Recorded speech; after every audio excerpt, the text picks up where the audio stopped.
Hello, everyone, and welcome back. I'm so excited that you're here with me again tonight. We just finished the pre-show party on my Facebook page, Larkin, Psychic Medium, Spiritual Interpreter. You guys can always join us there at 9 p.m. before this show. Also, I just updated my website address, so it's larkinsreadings.com. That's larkinsreadings.com. I am going to take this evening inspired by a reading actually that I did this week. And during readings, I don't know about most psychic mediums, but I know for me, especially when I'm doing a mediumship reading, I'm always having a side conversation with spirit. So I might say, well, you're showing me this, but what does that mean? Or, which one of these do you want me to ask first? Or why are you showing it this way? And they answer. So while I'm talking to whoever I'm doing the reading for, I'm also having this side conversation. And, this week was really interesting because I do readings on this group where people come and they get free readings. And it inspired me to talk to you all this evening about a couple topics that people don't really want to talk about. And one of those is psychics, mediums being people being skeptical and cynical about psychic mediums and readings. The other aspect of that is psychic mediums being frauds. I want to cover that topic, sort of taboo. Nobody wants to talk about that either. And also, why are we sometimes wrong? Why, if you're really a psychic medium, why don't you get everything right? Because one of the big misunderstandings that I come across all the time is that people assume that you either don't know anything and you're a fraud, or they assume that you know everything. So I want to lay all this out for you guys because you probably have questions in one or more of these categories anyway. And I think it's so important to get clear about because we are all electromagnetic energy that is conscious and we are eternal. We all have access to all source energy all the time. But let me share this with you. If you knew everything, if you didn't have any unknowns, if you didn't have to worry about being afraid of things because you didn't know how they were going to turn out, if you weren't nervous and worried about making decisions, think about what would the purpose of your life be? How would it really be? If you knew everything, how would life really be?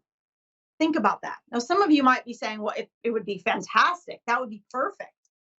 But the truth is this is only because the egoic self or the mind, same thing, misunderstands things like mistakes, pain, struggle, discomfort. Okay. There is no such thing as a problem. Problems are opportunities. Obstacles are opportunities.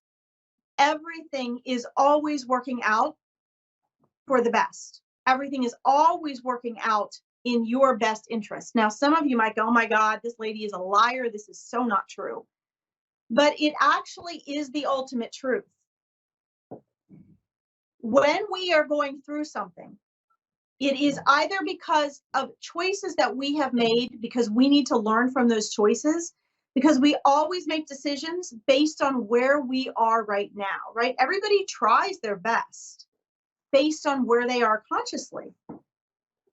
So let's say that you pray for something. You pray for the right job and years go by and you never get a job that you think is the right job. And you think, well, I've been praying for this and my prayer is just not answered. God doesn't hear me.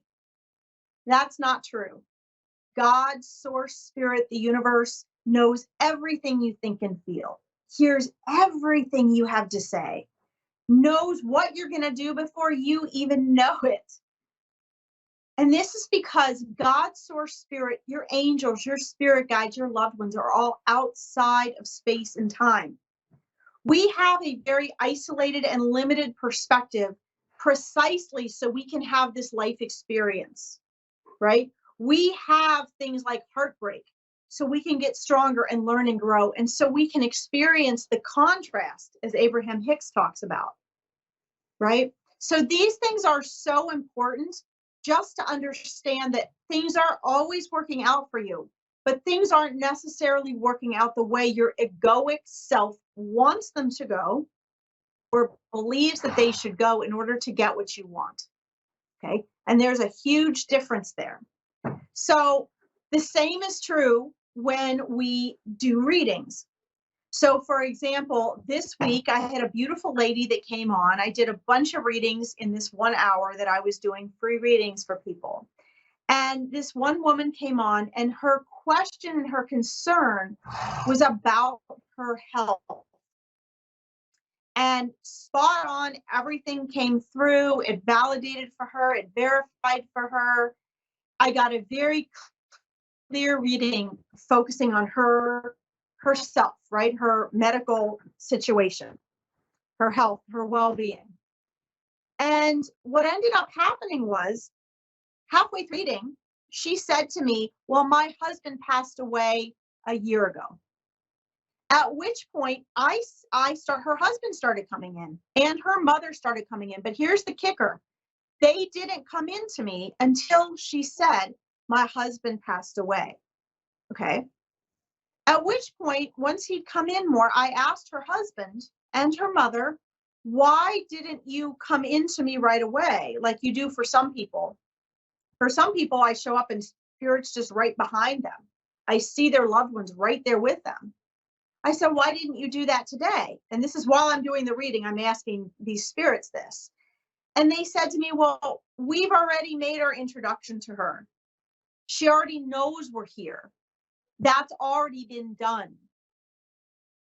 Our real concern is her not taking care of herself. Our real concern is her health and well-being. And we've been urging her to ask the questions that she's asking you today. So why was it necessary for us to show up there? Okay. So now that was my experience. From the audience's perspective, if you were in that audience, it could have come across as, well, and I've even done this myself, watching psychic mediums and judging them. Well, if she's really a medium, why couldn't she see that the woman's husband had passed away? Or that the mother was there? Okay. And here's the answer to that. Okay. When we are doing a reading and getting information, and you'll only understand this if you are a psychic medium, if you already do this. If you don't, then you can learn to do this. You can awaken your own gifts and abilities, and you can verify for yourself what I'm saying. You don't have to take my word for it. But it's just like if I were to ask an astronaut, what does it feel like to be in outer space? No matter how they tell me, I might not know, believe, or understand them until I go to outer space myself. It's the same thing, guys. If you don't do psychic medium readings, you don't know. That's the reason you come to us, right? You come to us because you're wanting us to share information from a perceived arena that you're not familiar with.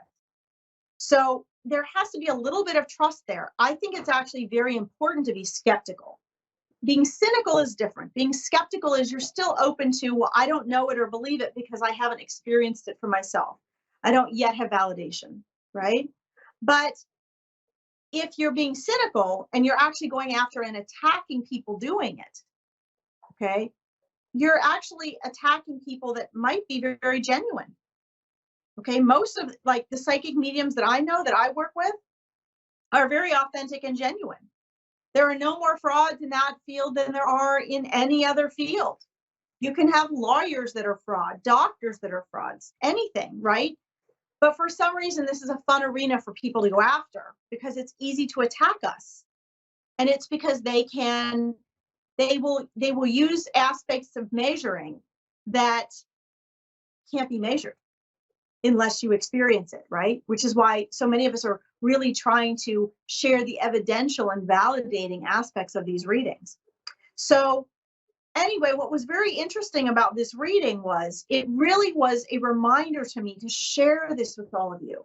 Because from the audience perspective, it's so easy to say, well, why didn't she pick up on the fact that the husband had already crossed over? 2 minutes. Thank you, Dave. But the truth is that spirit only comes through with what people need. And the woman's question was about her health and well-being. And so I completely shifted into medical intuitive mode. The reading didn't start out with a husband coming and saying, I need to tell my wife this. The reading started with a woman asking me. And so the human part of me, my brain, focused right in on, okay, scan the woman, shift into medical intuitive mode. So one of the other things I want to leave you with, because we only have about 90 seconds left, is it's no different, guys, than the mistakes, or I don't even consider this a mistake. Spirit didn't make itself known to me. Sometimes they will, and I'll just miss it because I'm focused on something else. But sometimes it's just simply the fact that, you got to understand, as a psychic medium, we are dealing with countless bits of vibrational frequency that we have to translate. So imagine having people speaking to you in every single language in the world, including sciences and knowing how to do English and editing, and you have to interpret and get a message for something very specific out of all that. That's what this work is like. So the next time you have a reading, yes, go in and be skeptical, but also be open. Understand that your reader has their own unique way of interpreting, and that things all eventually come together in full circle, but we don't all get our information the same way or in the order that you might expect us to do it, or that you even want us to deliver it in. Okay? Anyway, I want to thank you guys so much for tuning in. I will see you again next week at 9:30. Feel free to visit me on my Facebook page or at larkinsreadings.com. Thanks to my amazing producer. Have a great week, everyone. Bye-bye.